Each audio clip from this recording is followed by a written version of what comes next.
रुखसार 45 बरस की एक तन्हा औरत बगदाद की पुरानी गलियों में रहती थी। उसकी जिंदगी इतनी खामोश थी जैसे कोई बंद किताब, जिल्द अब भी चमकती हुई। उसने कभी निकाह नहीं किया, मर्दों से नहीं। उसे उम्र ढलने से डर लगता था। अपनी खूबसूरती पर उसे नाज था और वो नहीं चाहती थी कि वक्त उसके चेहरे पर कोई निशान छोड़े। हर हफ्ते वो बाजार जाती, हकीमों और फकीरों से एक ही सवाल पूछती, क्या कोई नुस्खा है जो जवानी लौटा दे? लोग हंसते, तंज करते, मगर रुखसार के दिल में बेचैनी बढ़ती जाती, जैसे वो खुद से भाग रही हो। उसी भागती जिंदगी में अनस दाखिल हुआ, 18 साल का यतीम लड़का। उसकी मासूम आंखों में मोहब्बत नहीं, जुनून था। रुखसार में उसे वो ठहराव दिखा जो किसी हमउम्र लड़की में नहीं था। तहजीब, सुकून और एक गहरी तन्हाई। मोहल्ले वाले हंसते, कहते तेरी माँ की उम्र की है। अनस मुस्कुरा देता, माँ होती तो दिल में न उतरती। उसे उम्र से फर्क नहीं पड़ता था। वो रुखसार की बातों, उसकी चाल और उसकी खामोशी से प्यार करता था। हर सुबह गुलाब लाता, हर शाम दीवार पर कुछ लिख जाता, रुखसार, वक्त सबको छूता है मगर तू वक्त से आगे जलती है। रुखसार हर बार उसे दूर कर देती। ऐ आशिक, ये मोहब्बत नहीं, वहम है। मगर अनस को यकीन था, यही वो इश्क है जो सदियों बाद दास्तान बनता है। एक रात रुखसार ने सोचा, पूरी रात। सुबह अनस को बुलाया, अगर तू सच में मुझसे मोहब्बत करता है और निकाह चाहता है तो एक काम कर, मुझे जवानी लौटा दे। कोई अमल, कोई राज, कोई दुआ। क्योंकि जब तू अपने शबाब पर होगा, मैं शायद कब्र की मिट्टी बन चुकी होंगी। ये बात अनस के दिल में नश्तर की तरह उतरी। जो मोहब्बत इबादत लगती थी, अब इम्तिहान बन चुकी थी। उसके बाद न नींद रही न सुकून। वो बगदाद के बाजारों में भटका, किताबें खंगाली, हिकमत से जादू तक, रूहानियत से पुराने अमल तक। फकीरों के डेरों पर बैठा, जहां लोग दुआ नहीं, करिश्मे मांगते थे। किसी ने कहा इश्क में पागल हो गया है। किसी ने उसकी आंखों में आग देखी और कहा जिसे जवानी रोकनी हो उसे पहले मौत की आंखों में झांकना पड़ता है। अब अनस सिर्फ आशिक नहीं था, वो वक्त से लड़ने निकला एक दीवाना बन चुका था, सिर्फ रुखसार के लिए। बगदाद से बाहर रेगिस्तान के किनारे एक पुरानी कुटिया थी। वहां एक बूढ़ा बैठा था, कांसे की सीपली से अजान जैसी आवाज निकालता हुआ। लोग उसे सीपली वाला कहते थे। उसकी आंखें बंद थीं, मगर वो सब देखता था। अनस झुका खड़ा था, आंखों में सवाल, दिल में सच्चाई। बाबा ने बिना देखे कहा, तू वही है जो उस औरत के लिए वक्त से लड़ना चाहता है, मोहब्बत को अमर करना चाहता है। एक ही रास्ता है, कोहे काफ, मगर ये हर किसी के लिए नहीं। तेरे दिल में आग है, क्या रुखसार में भी वही दीवानगी है? अनस ने बिना झिझक कहा, वो मेरी सांस है, वो तैयार होगी। अनस ने रुखसार को सब कुछ बता दिया, कोहे काफ, वो पुरस्रार सफर और बाबा की कही हर बात। रुखसार कुछ देर खामोश रही, फिर बोली, अगर मेरी जवानी की मंजिल वही है और रास्ता तेरे साथ निकाह से होकर गुजरता है तो मैं तैयार हूं। मगर याद रख अनस, जब मोहब्बत इम्तिहान मांगती है तो अक्सर इंसान टूट जाते हैं। अनस ने बिना रुके कहा, अगर टूटना भी पड़ा तो तेरे नाम के हर टुकड़े से सज जाऊंगा। उसी रात निकाह पढ़ा गया। 2 गवाह, एक बूढ़ा मौलवी और खुले आसमान के नीचे कबूल की गूंज। सुबह की पहली अजान के साथ ही दोनों सफर पर निकल पड़े। पीछे बगदाद की गलियां छूटती चली गईं और सामने फैल गया रेत का समुद्र, रहस्यमयी वादियां और आखिरी पहाड़, कोहे काफ, जहां वो चीज थी जो रुखसार को हमेशा जवान रख सकती थी, मगर उसकी कीमत कोई नहीं जानता था। बाबा ने बस इतना कहा था, हर हसरत की एक कीमत होती है और कोहे काफ पूरी वसूली करता है। कई दिन और कई रातें गुजर गईं, ना कोई निशानी मिली, ना कोई दरवाजा। दोनों थक चुके थे, मगर उम्मीद जिंदा थी। रुखसार ने धीमे से पूछा, अनस, हम सही जा रहे हैं ना, या ये वक्त का कोई धोखा है? अनस ने सांस संभालते हुए कहा, अगर धोखा भी है तो उसमें भी तेरा नाम लिखा है। उसी शाम जब सूरज की आखिरी किरण रेत पर पिघल रही थी, उन्हें एक गुफा दिखी। करीब पहुंचे तो अंधेरा गाढ़ा हो गया। अंदर से अजीब आवाजें आ रही थीं, जैसे हड्डियां चरमराती हों। वे भीतर दाखिल हुए। एक कोने में धुएं से बना एक लंबा साया था, अंगारों जैसी आंखें, नीली जुबान और हाथ में इंसानी खोपड़ी। मंजर देख रुखसार ठिठक गई, मगर अनस आगे बढ़ा। जिन की गूंजती आवाज गुफा में फैल गई। ये कोहे काफ है, दुआओं की नहीं, सौदों की जगह। यहां हर चाहत की कीमत चुकानी पड़ती है। फिर वो हंसा, मुझे मालूम है तुम क्या चाहते हो, उस औरत की जवानी, मगर ये सौदा आसान नहीं। अनस ने बिना देर किए कहा, हम हर कीमत देने को तैयार हैं। जिन की स्याह मुस्कान और गहरी हो गई। वो करीब आया और फुसफुसाया, हर चांद की आखिरी तारीख पर मुझे एक जवान लड़की चाहिए होगी, जिंदा। एक बार भी देर हुई तो मैं तुम दोनों की रूहें चबा जाऊंगा। तुम्हारी ये जवानी हमेशा की नहीं है, ये सिर्फ उस सौदे की पेशगी है जो अभी पूरा होना बाकी है। जब चांद अपनी आखिरी सांसें लेगा, तुम अपनी असल उम्र में लौट जाओगी। फिर जब तुम मुझे वो लड़की दोगी जो मेरी आग को ठंडा कर सके, तभी ये जवानी तुम्हें दोबारा मिलेगी। उसी पल वो बाल तुम्हारे हाथों में लौट आएगा। मगर याद रखना, अगर वक्त पर सौदा न हुआ तो तुम्हारा जिस्म नहीं, सिर्फ रूह जवान रहेगी, और वो भी मेरी कैद में। जिनके लफ्ज रुखसार के दिल में कांटों की तरह चुभ गए। जिस जवानी की तलाश में उसने सब कुछ दांव पर लगाया था, अब वही जवानी वक्त की रस्सियों में बंध चुकी थी और उसकी डोर जिन के हाथों में थी। पल इतना भारी था कि रुखसार की सांसें थमने लगी, मगर अनस की आंखों में अब भी यकीन बाकी था। तभी जिन में एक बेहद बारीक सफ़ेद बाल निकाला, जैसे उसमें बिजली दौड़ रही हो, और उसे अनस की हथेली पर रख दिया। जब भी मुझे बुलाना हो, इसे जला देना, मैं हाजिर हो जाऊंगा, जैसे मौत अपने वक्त पर आती है। और याद रखना, आऊंगा तो लेकर जरूर जाऊंगा। अगले ही लम्हे गुफा में एक लपट भड़की और दोनों खुद को उसी पुरानी हवेली के दालान में पाए जहां से सफर शुरू हुआ था। रुखसार उठी तो आईने के सामने ठिठक गई। झुर्रियां गायब थीं, थकान मिट चुकी थी और होठों पर फिर वही शबाब लौट आया था। वो खुद को छूती रही, जैसे यकीन न हो रहा हो। फिर अनस की तरफ देखा, आंखों में आंसू थे और लबों पर मुस्कान।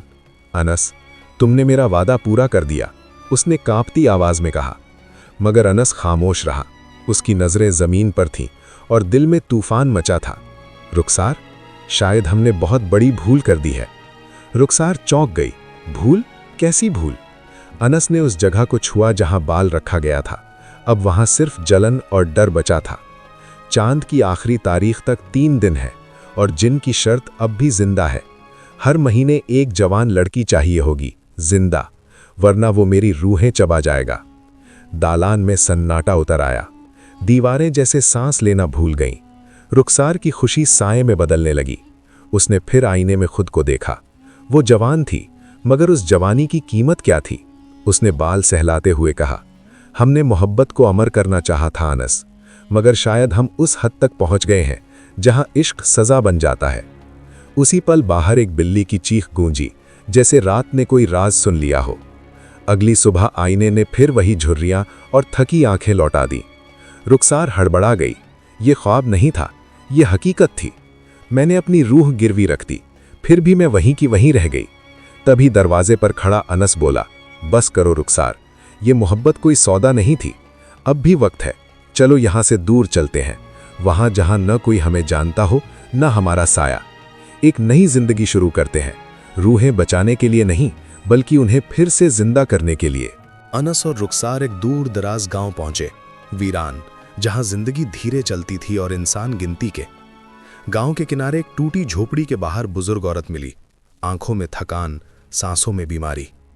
पास ही एक जवान लड़की खड़ी थी, चुप, भोली और दुनिया से बेखबर। रुखसार ने झुककर सलाम किया, अम्मा, कोई रास्ता है जहां ठहर सकें? बुजुर्ग ने सिर से पांव तक देखा। कहां से हो तुम? रुखसार मुस्कुराई, बगदाद से आए हैं। बुजुर्ग की आंखों में चमक आ गई। बगदाद? हवेली वाले लोग? मेरी बेटी का मुस्तकबिल देखना है तो फैसला करना होगा। कुछ देर बाद उसने धीमे कहा, तुम्हारा बेटा खूबसूरत है, मेरी बेटी भी जवान है, रिश्ता तय कर दे। रुखसार के सीने में चिंगारी जली। अनस उसका बेटा नहीं था और ये रिश्ता उसकी मोहब्बत पर ताना था। मगर जिन की आवाज गूंजी, हर चांद की आखिरी तारीख में मुझे एक जवान लड़की चाहिए होगी, जिंदा। वक्त कम था। रुखसार ने सांस रोकी और कहा, हाँ, आज ही निकाह करा दो, फिर हमें सफर पर निकलना है। बुजुर्ग ने खुशी से हाँ भर दी। उसे नहीं पता था ये रिश्ता मोहताजी का सौदा बन जाएगा। उसी शाम सादे निकाह में रिश्ता बांध दिया गया। अनस हैरान था, मगर रुखसार ने उसे सब बताया, जिन, जवानी और कीमत। हमें बस उसे लेकर चलना है और फिर मैं वही जवान हसीना बन जाऊंगी। अनस चुप रहा, आंखों में ताज्जुब और दर्द था। सुबह तीनों रवाना हुए, पीछे बुजुर्ग को झूठी तसल्ली देते हुए कि शहर पहुंचते ही चिट्ठी भेजेंगे। मगर अब उनका रास्ता सिर्फ एक तरफ था, मौत और मोहब्बत के बीच कोहे काफ की ओर। चांद की आखिरी रात उतर आई। हवेली में खामोशी गहरी थी। रुखसार की सांसें तेज थीं, आंखों में डर नहीं उम्मीद थी। तभी अनस के हाथों में वो जादुई बाल आ गिरा, जिन को बुलाने और रुखसार की जवानी का रास्ता। अनस ने बाल रुखसार की तरफ दिखाया। रुखसार की आंखें भर आईं, कांपती आवाज में बोली, अनस देर मत करो, बुलाओ उसे, मेरा वादा अधूरा है। अनस की आंखें उस लड़की की ओर उठीं, मासूम, बेखबर, हवेली के एक कोने में खड़ी। उसकी सांसें तेज थीं, जैसे कोई अनजानी आहट। अनस के जहन में रुखसार के आंसू कौंधे, जवानी, मोहब्बत और दोनों का तय सफर। मोहब्बत ने आग भड़का दी। उसने बाल को मुट्ठी में कसकर आसमान की ओर उठाया और झटके में लौ में फेंक दिया। झन्नाटेदार चीख के साथ जिन आया, आंखें आग जैसी, कमरा धुएं और अंधेरे से भर गया। लड़की चीखी, मगर कोई नहीं सुनता। जिन झपटकर उसे गिराया और एक झटके में उसकी रूह खींच ली। चीखें हवेली में कैद हुईं। अगले ही पल जिन उसके सिर की खोपड़ी उठाकर धुएं में गायब हो गया। ठंडी मुस्कान के साथ बोला, तुमने वादा पूरा किया, इनाम लो। उसी पल रुखसार के जिस्म में तेज रोशनी दौड़ी, झुर्रियां गायब, झुकता जिस्म सीधा, बाल चमकने लगे। रुखसार फिर वही जवान हसीना बन गई जो अनस की मोहब्बत में पहली बार मुस्कुराई थी। कमरे में सन्नाटा था, मगर उसमें कुर्बानी की गूंज, मोहब्बत की सदा और मुकम्मल वफा हमेशा के लिए गूंज रही थी। अनस और रुखसार अब जानते थे आगे कैसे बढ़ना है, रास्ता क्या है, मंजिल कैसी होगी। हर गरीब बस्ती में एक मासूम लड़की होगी, भूख, मजबूरी और सपनों के बोझ तले दबा। उन्हें बस झूठी हमदर्दी दिखानी थी, मोहब्बत का धोखा देना था और फिर जिन को उसका हिस्सा सौंपना था। हम तुम्हारी गरीबी दूर करेंगे, अब यही नारा था, मगर इसके पीछे छुपा था गहरा सौदा, जिस्मों, रूहों और इंसानियत का। वक्त गुजरता गया और यह सिलसिला दस्तूर बन गया। अनस और रुखसार अब मोहब्बत नहीं करते थे, वे सौदागर बन चुके थे। हवेली उनकी दुकान। कुछ वक्त बाद अनस 80 साल का हो चुका था, बूढ़ा, कमजोर, मगर मोहब्बत वैसी ही थी। रुखसार अब भी जवान थी, हुस्न से भरपूर और पहले से ज्यादा खुश। एक सुबह उसने धीमे कहा, चांद की आखिरी तारीख आ चुकी है अनस, अब बताओ किस ओर रुख करना है। अनस मुस्कुराया, हाँ सोच लिया, बहुत दूर एक गांव है, वहां हम जानवर खरीदने और मदद का बहाना बनाएंगे। हर झोपड़ी में जाने का मौका मिलेगा, फिर तय करेंगे किसे लाना है। रुखसार ने कहा, हर बार एक नई रूह, हर बार नई कुर्बानी। कभी कभी सोचती हूं मोहब्बत को अमर करने की ख्वाहिश में हम क्या बन चुके हैं अनस। अनस मुस्कुराया, हम वही हैं जो तेरी पहली मुस्कान से बने थे। अब मोहब्बत के नाम पर सौदे करते हैं, मगर मैं तुझसे दूर नहीं हो सकता और तू वक्त से दूर नहीं रह सकती, तो सौदा तो होगा ही। गांव में दाखिल होते ही लोगों की निगाहें उन पर टिक गईं। पहनावा, बर्ताव, रुखसार की चमकती जवानी, सबने सोचा बड़े अमीर लोग लगते हैं, ये औरत जरूर इसकी बेटी होगी। अनस जानवर देखने गया, दाम पूछे। रुखसार बोली, हम बगदाद से आए हैं मदद करने।